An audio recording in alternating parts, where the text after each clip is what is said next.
નમસ્કાર, સમાચારો સાથે હું છું જયેશ। સૌપ્રથમ વાત નકલી લેટરકાંડની, જ્યાં અમરેલીમાં લેટરકાંડને મુદ્દે હવે તપાસનો ધમધમાટ તેજ થયો છે। સર્કિટ હાઉસ પર આખરે નિર્લિપ્ત રાય પહોંચી ચૂક્યા છે અને તેમની એન્ટ્રી થવાથી અહીં રીતસરનો ફફડાટ પણ છે। સમગ્ર મામલે એસએમસીને તપાસ સોંપી દેવાય છે। ડીઆઈજી નિર્લિપ્ત રાય દ્વારા બીજા દિવસે આજે આ તપાસ યથાવત રહી છે। લેટરકાંડ મામલે સ્થાનિક પોલીસે કરેલા રિકન્સ્ટ્રક્શનની તપાસ થશે। પાયલ ગોટી અને ફરિયાદી કિશોર કાનપરિયાના નિવેદન લેવાયા હતા અને આજે પણ વિવિધ લોકોના નિવેદન લેવાની કામગીરી આગળ ધપશે। તો ગઈકાલથી આ તપાસ શરૂ થઈ છે। તપાસનો આજે બીજો દિવસ છે।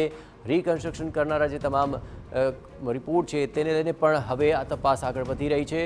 આ સમગ્ર મામલામાં જે પણ લોકો સંમેલિત છે તે તમામના નિવેદન નોંધવામાં આવી રહ્યા છે। અમરેલી સર્કિટ હાઉસ ખાતે આજે નિર્લિપ્ત રાય પહોંચ્યા છે અને તપાસનો આજે બીજો દિવસ છે અને આજની તપાસ પણ અત્યંત મહત્વપૂર્ણ બની રહેશે। ડીઆઈજી નિર્લિપ્ત રાય દ્વારા આ બીજા દિવસની તપાસ આગળ ચાલી રહી છે।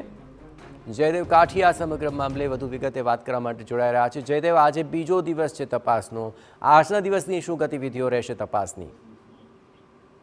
બિલકુલ જે રીતે લેટર કાંડનો જે મામલો છે, સ્ટેટ મોનિટરિંગ સેલના ડીઆઈજી નિર્લિપ્ત રાય છે તે સતત બીજા દિવસે આ તપાસ છે તે કરી રહી છે। સર્કિટ હાઉસ છે આ ગઈકાલે જે રીતે પાયલ ગોટીના જે કેટલાક નિવેદન લેવામાં આવ્યા, સાથે સાથે રિકન્સ્ટ્રક્શન પંચનામું કર્યું, તે સ્થળની વિઝિટ પણ કરીને હજુ પણ કેટલાક પોલીસ કર્મચારીઓ અને અધિકારીઓના નિવેદન લેવાની અને પૂછપરછ કરવાની સતત કાર્યવાહી છે તે ચાલી રહી છે। જે પ્રકારે પાયલ ગોટી દ્વારા જે પ્રકારે ગંભીર પ્રકારના આક્ષેપો કરવામાં આવ્યા હતા, પોલીસ દ્વારા જે પાયલ ગોટીની રાત્રિના સમયે ધરપકડ કરવી, આ પ્રકારના પણ આક્ષેપો છે। એટલે કયા પોલીસ કર્મચારીઓ ધરપકડમાં હતા, કયા અધિકારીઓની સંડોવણી છે, આ નિર્લિપ્ત રાય છે તે પોતે તપાસ કરી રહ્યા છે। લોકલ ક્રાઇમ બ્રાન્ચના કર્મચારી અને અધિકારીઓની પૂછપરછ કરી રહ્યા છે। આખરે આજે લેટરકાંડમાં કોની બેદરકારી છે ખાસ કરી અને કેવી રીતે આખું આજે ઘટનાક્રમ થયો હતો તેને લઈને સતત પૂછપરછ છે તે સાંજ સુધી ચાલશે ને આ 2 દિવસની તપાસ બાદ નિર્લિપ્ત રાય છે તે રાજ્યના પોલીસ વડા વિકાસ સહાયને આખો જે રિપોર્ટ છે તે સોંપશે, ત્યારબાદ સમગ્ર કાર્યવાહી છે તે કરવામાં આવશે।